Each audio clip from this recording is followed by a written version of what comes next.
Hi guys, welcome to Office Blokes React. I'm Office Bloke Dave. I'm Office Bloke Mike. I'm Office Bloke Dan. Together we are the Office Blokes, aren't we? We are indeed. Yeah. We have this thing called a Patreon page that I don't think many people have heard of Patreon, have they, Mike? Have they not? No, it's quite a niche thing that we're pioneering being YouTubers with a Patreon page. Has no one done it before? No, absolutely not. No, we invented it. All right. Well, if you go to patreon.com and put Office Blokes React, you will find it quite there. Tiers are starting at just £1.50. We've got loads of stuff on there. Bargain. So, yeah, absolute bargain. So if you want to support the channel, that would be amazing. Here, we've got Patreon request, which is for Droid C. Droid. Cheers, Droid. More than a dozen states are trying to nullify federal gun control. So, Right, okay. I'm not 100% on that statement as a title. So if they're Yeah. trying to nullify gun control, there is already an element of gun control in place, isn't there? Because you need licenses in some states, and Yeah, so is it some gun, So some Florida part of the gun recently- control, or I don't know. Didn't Florida recently drop? you can some have kind of concealed carry. Yeah, I think concealed anyone carry is can. Yeah. Oh, right, okay. But I guess they're trying to get rid of the gun control that's left in certain states. Is federal to gun make it control, does that mean across the states, across the board? Right, okay. Yeah, and that's what people are pushing for more of. Well, so, obviously there's a huge debate in the states about it. What, rather than states going their own way and having their own I think, control? well, federal laws always kind of trump states' laws, don't they? Okay. I would guess so. I think so. I always think that more people are bothered about gun control in the USA than people in America are. Do you know what I mean? No. The whole world seems to sort of like have an opinion about what goes on Oh, you in mean America. people outside of the states? outside of the USA. You're right, yeah. I get you. Right, okay. Yeah. I was listening to someone talking about this the other day. In fact, it was Tom McDonald, the rapper, and he was saying it's just the whole, because he's Canadian, but lives in America, and he was saying the whole world is to a degree obsessed with American politics. Yeah. Yeah. Because it has a trickle down effect on what happens Yeah, it does. everywhere. It does. so- Yeah, of course it does. Yeah, but I think you're right about that. People in the UK are debating American gun control, and it's like, we've got not really your- strict gun control, and it doesn't affect you when you're over there. Exactly. Yeah.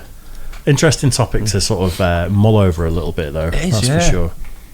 But let's check it out then. This is more than a dozen states are trying to nullify federal gun control. After another mass shooting, President Biden now calling to tighten gun laws. I don't need to wait another minute, let alone an hour, to take common sense steps that will save the lives in the future. Nullifying unconstitutional federal laws is both legal and it's also the right thing to do. It's clear as day that a lot of the gun laws that are being debated now would totally infringe the Second Amendment. It could be decades before the Supreme Court makes its mind up. It's silly to sit around and wait for something you know is unconstitutional. It's time to stand up and fight back, and the methods that we need to use are the ones already being used by the left. In 1987, Oregon passed a law prohibiting state and local law enforcement from using public resources to arrest or detain people whose only crime was being in the country illegally. Since then, hundreds of other jurisdictions have passed similar laws, becoming what's known as sanctuary cities. There's a new movement among conservative gun rights activists to employ the same strategy. Lawmakers have introduced bills in more than a dozen states that would nullify federal gun control laws. On April 6, Arizona Governor Doug Ducey signed a gun control nullification bill into law. Montana... Proper name that, isn't it? Doug Ducey. Oh, hi. Old Dougie. Double D. Yeah, Definitely American. If you introduced himself or you've got his business card, you'd be like, it's American. Couldn't be anything else. There's a name like Couldn't be that. anything else, yeah. Yeah, so I guess this is state by state. They're trying to stop federal gun control that gets potentially tightened up by Biden trickling down to their states. Yeah, they're trying to keep it bypass as- it in some yeah, sort of way, like keep they've it the got way it. it is. Yeah. Yeah, but I think in some of these states, I think you probably need to have a gun, don't you? For The vastness of some of the states Yeah. and where people live, absolutely. Yeah. But no one has this. I've never seen a debate why people in Afghanistan are carrying guns and they're all celebrating down the road and all. What are they doing? Shooting up in the air, aren't they? Sort of like yelling. Yeah. You know what I Yeah. mean? You don't see that in the USA. No, not at all. And No. there are countries with very relaxed gun control laws as well. Like I'm sure, weirdly enough, Switzerland, Somalia. Somalia, yeah. But Switzerland, I think, have got a large proportion of guns because people do national service and then keep the rifle, allegedly, so I've been told, by a German living in Switzerland. But yeah, I think America's too big to be one thing. Yeah, you could see how, because there's so many states it's that big, you can see how it could be a wise thing to tweak it slightly in certain states, couldn't you? I've heard this with hunting laws, where there's been a blanket ban on hunting certain animals in the States, when it's like you go up to Alaska and there's just wild animals and a few people, and they rely on either hunting for protection or for meat or whatever. Food, but then someone in California's decided we can't kill bears anymore, or whatever it is. And people rural that actually do that sort of thing are going, what's it got to do with you? Yeah, the guy who lives in the middle of like LA. Yeah, precisely. Yeah. So I do think it makes sense, doesn't it, in those circumstances where you just tweak it slightly, state by state. Yeah. It makes it's so big and vast, America, isn't it, to have one set of laws to govern everyone, because you've got every climate there, both politically and weather-wise and everything, and so many different walks of life. Yeah, interesting. And West Virginia's legislatures have each approved bills that are now awaiting signature or veto from their governors. The Arkansas Senate and the Missouri and South Carolina Houses have each passed such bills, and committees in Texas, Alabama, and New Hampshire have bills that are moving forward in their state legislatures, and similar bills have been introduced in Florida, North Carolina, Georgia, Minnesota, Ohio, Nebraska, Iowa, and Louisiana. James Madison in Federalist 46. He told us what needs to be done by individuals, cities, and states to defeat federal programs without relying on the federal government to limit itself. He said specifically a refusal to cooperate with officers of the Union. This is how you defeat the feds, whether it's an unconstitutional act or if you just don't like the policy. Michael Bolton is the founder and executive director of the 10th Amendment Center, based in Los Angeles.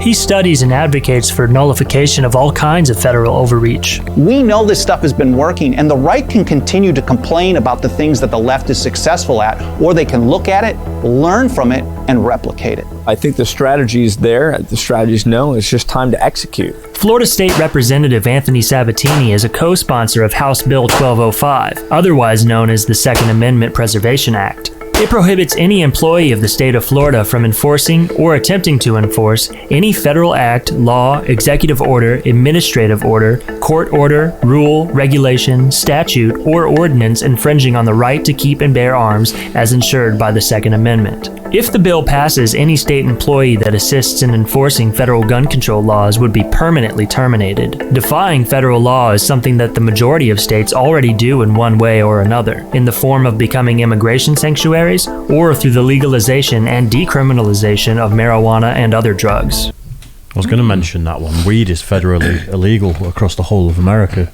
but then some states have legalized it, so that you're in this grey area between, I suppose the FBI could do you for possession or growth or whatever, or whoever's job it is federally, but on a state level it's perfectly fine and it's allowed.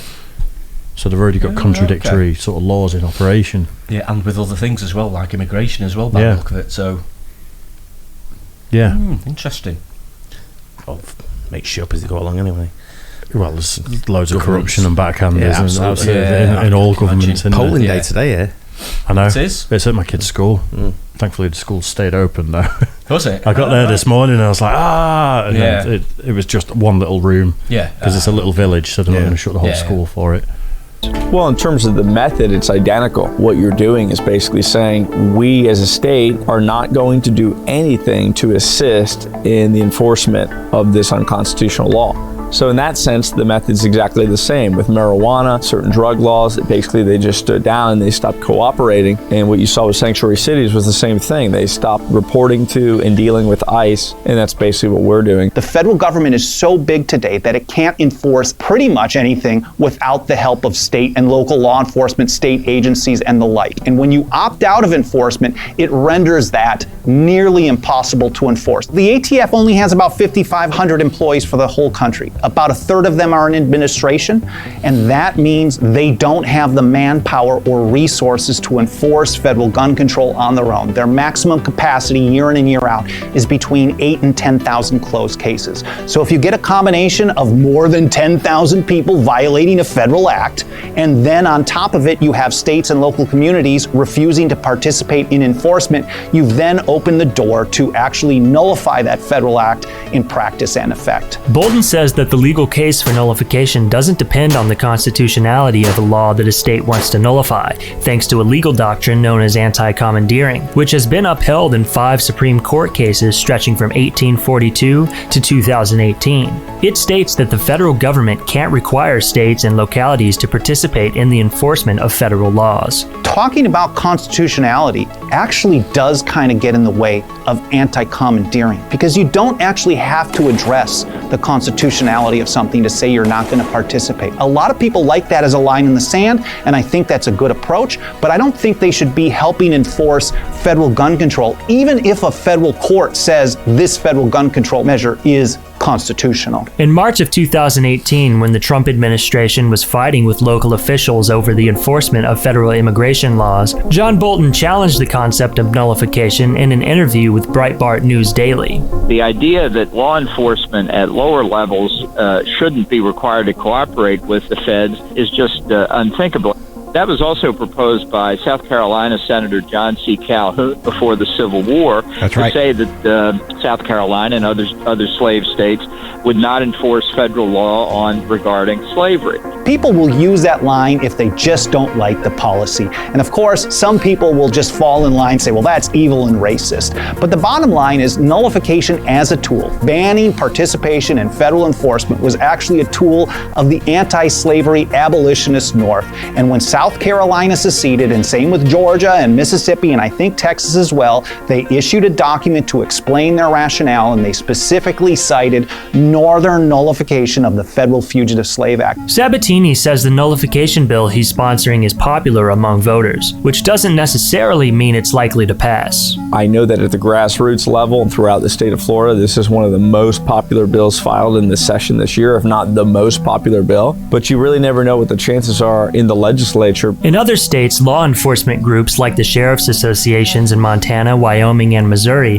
have worked to prevent these laws from passing, or to change language in the bills to render them effectively useless. Bolton says police departments want to continue enforcing federal law because it's lucrative. In Missouri, one of the biggest reasons that Sheriff's Association is against it is they want to be able to use federal gun charges as leverage for marijuana violations or other drug war issues. And so if you get caught by cops and you've got a gun, they're going to say, you know, turn over your friends or you're going to get an extra 5 or an extra 2 or an extra 10 years under a federal gun charge. And they want to be able to continue that. They get all kinds of funding for the joint task forces through the Department of Homeland Security grant, the Edward Byrne Justice Assistance Grant. They get civil asset forfeiture. I think that is probably getting in the way. I don't think they'll admit that they're getting a bunch of loot to do this federal enforcement for them, but they certainly are. Bolton says that for the nullification movement to succeed...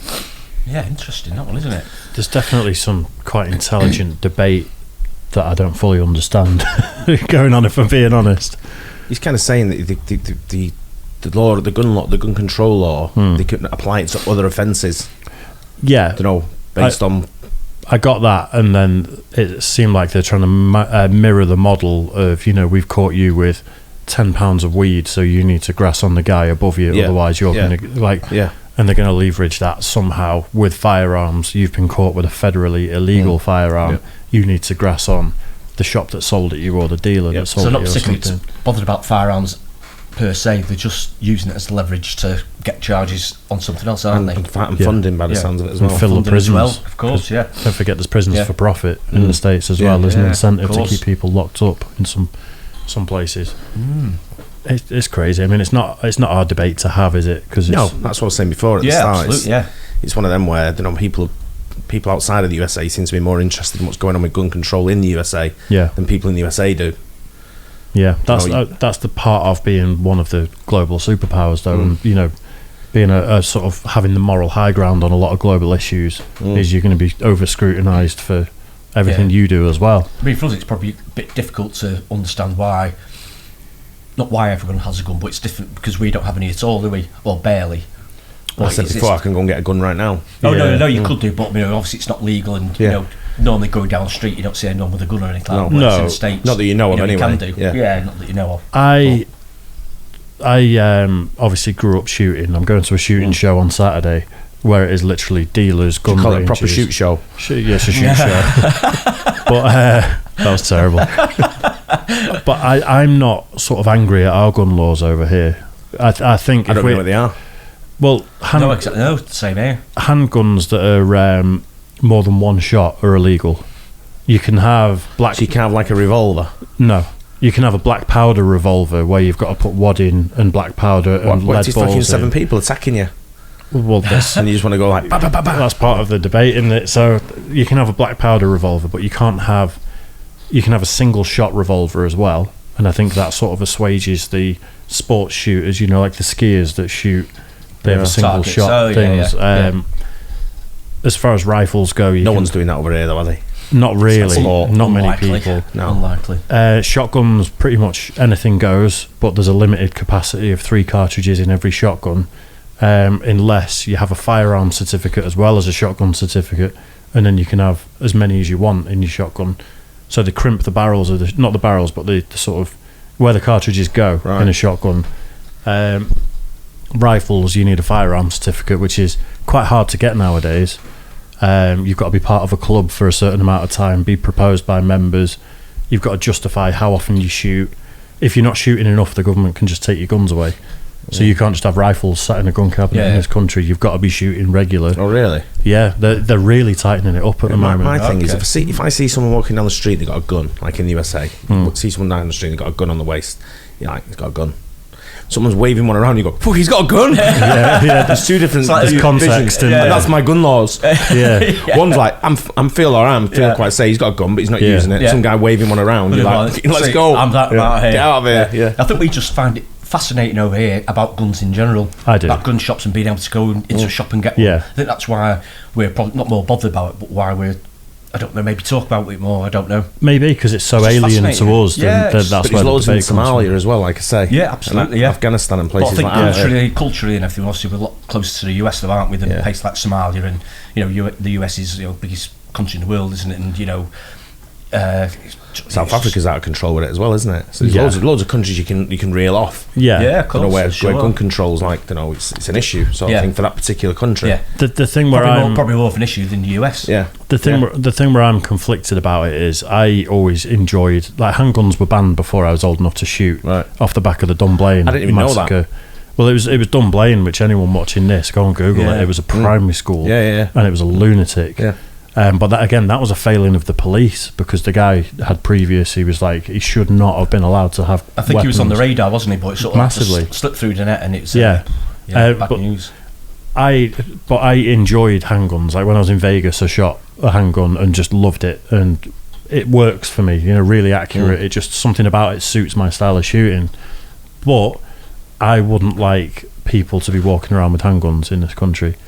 I think instantly the amount of knobheads about. That's what I'm saying. But you've got a profile, so sort of like it's the idiots, it's the nutters in it of the world. It is, That's the problem. It's the mental illness. It's the wannabe gangsters. It's the people robbing people. It's the loony bin. It's the loony bin society, innit? Sort of thing. And if you look at someone, you should do an interview and go ask them about 4 questions, and if you don't answer them right, you just, no, sorry mate, you can't have one. Next. Well, I'm reapplying for my shotgun license this year. And tag them, put some like thing in their ear, tattoo it across their face. But I've got to have a full doctor's report, and they don't do a psychological test, but they have to get a report from your doctor to say that psychologically you are sound. Have you ever been treated for any sort of mental illness, depression, stuff like that? So it's kind of. What about being ginger? They give you guns when you're ginger. What about your beard? You have to shave that off before you go. No. You got to grow it bigger and wear a turban, and then they need to proper profile you, mate. I trust me do the interview. I bet I've been profiled already. I'm on the radar. But yeah, it's an interesting one, because if I was in the States, I without a doubt would get my license if you needed it in the state. I'd have a handgun. I'd have multiple.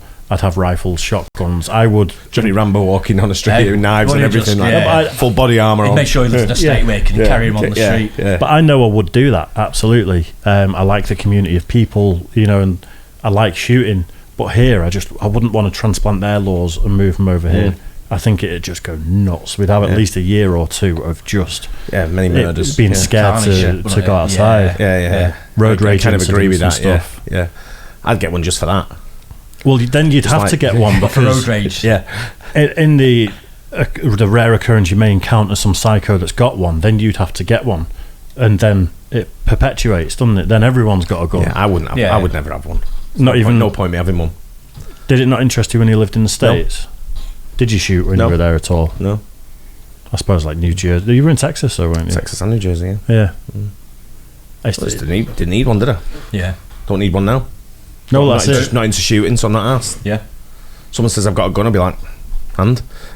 I like the sport. Yeah. And I if you're into shooting, yeah. I like the community of people that you're around. It's a sport, though, mate. It's a sport.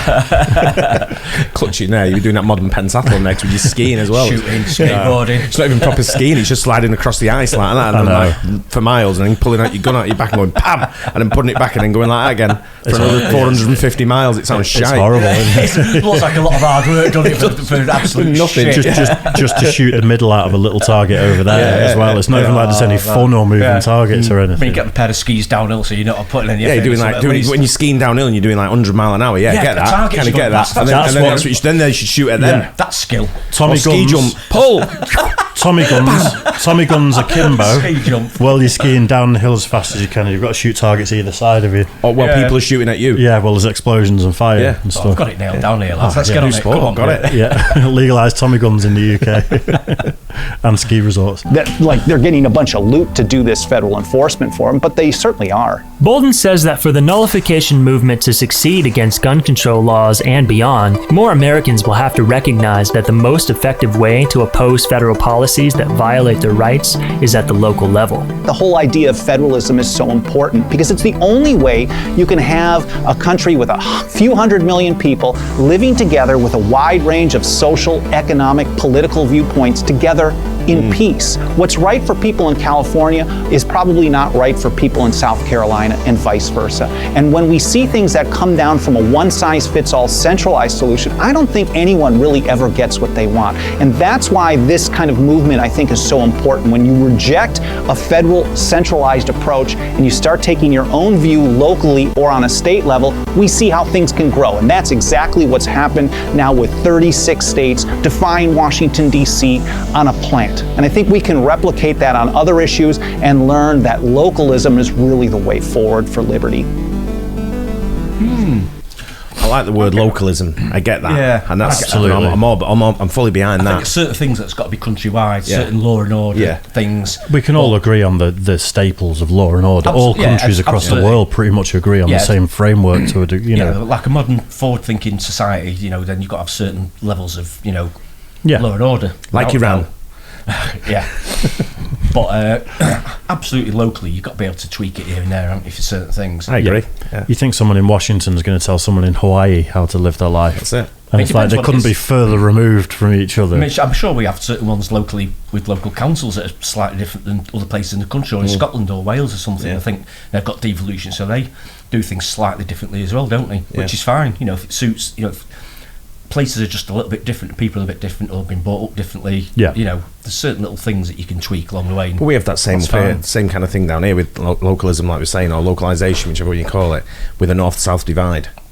London put in practice. The government put in a lot of practices that suit London that do not suit the north. Absolutely, and we've got to abide by it. I'm not saying it's guns or anything like that, but these are certain laws, and you think, nah, mate, I ain't going to work up here. The clean air zone sort of things that they're doing. But is it 15-minute cities they're calling them? Where they're going to try and stop vehicles in cities pretty much altogether at some point. But tried to clear air zone around here, haven't they? But they're suspending it now because of Well, have you seen? I just don't think it'll work. There's pushback. There's loads of heroes going and chopping down all the cameras down south. Saw that. It's become that's what's its zone, isn't it? The ultra. Is it ultra zone? The ultra. Is it like at Oxford or somewhere? It's somewhere quite posh, isn't it? Right in the middle. I'm not sure. I've not seen that one. But it's literally some of the rhetoric is that they think that they're going to start penalising people or charging some sort of tax when you go from one zone to another, and essentially it's going to stop people. It's trying to keep you in your area, rather it's called than ULEZ. It's called, or something like ULEZ, ultra low emission zone. It's it's higher up than the emission zone. It's the ultra. Sadiq Khan brought it in. Because electric cars are so much better for the environment, aren't they, in a whole over the lifespan. Get rid of politicians, is what I say. Nullify them arseholes. The shooting show I'm going to on Saturday, I'm mainly going because I want to get a bow and arrow though. That's what I want to do. I do. Yeah. My garden's more than 60 foot, in length. So, and it's just fields behind me. There's no other houses or anything. So I'm going to get like a nice hunting bow. And like dozens of dead cows there when we're in a few weeks. Dave prancing around his back garden with the fucking putting an apple on his kid's head and all that. Stand over there. His green tights on. He's singing Robin Hood. It's not in front of the container. Just behind the caravan. It's not going to be one of those. We'll stand on the shopping trolley. Yeah. I think that's fun Next though. to the car with no wheels. Listen, when the zombies come and you're there going, what do we do? We're all getting eaten. I'm going to make some out of Dave's junkyard. Who do I phone? Anyway, yeah. Long one that. Hope you guys enjoyed it. Don't forget to like and subscribe, and we'll catch you on the next one. Cheers, guys.